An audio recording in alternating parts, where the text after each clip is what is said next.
Hey y'all, welcome back to my channel. Today I'm going to be sharing with you my favorite potato soup recipe, and the good part about this is it's super easy.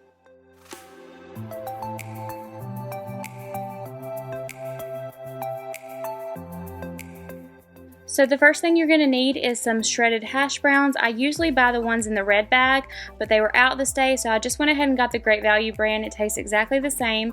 And then you're just going to grab a package of cream cheese, 1 can of cream of chicken soup, and 3 cans of chicken broth. And then these two ingredients are actually optional, but I like to add shredded cheddar cheese and bacon bits to mine after it's all done.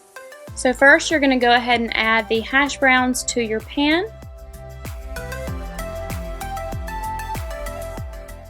And then second, I always add my chicken broth, and yes, that is me using an old-fashioned can opener because I do not like the electric ones. I've never been able to use them, so I just stick with what I know how to use.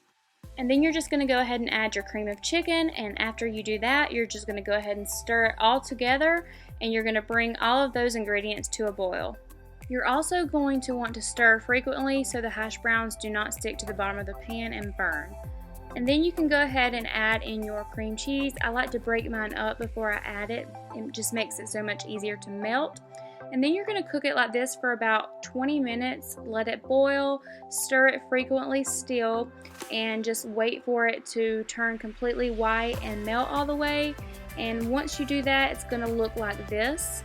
And that's pretty much it. You can let it stand and let it thicken a little bit, and then you are good to go. You are ready to put it in a bowl. You can add your cheese to the top and your bacon bits, and it tastes so yummy. I hope you guys enjoyed this video, and I hope you guys will try this because I'm sure you will love it. And I will see you guys in my next one. Bye!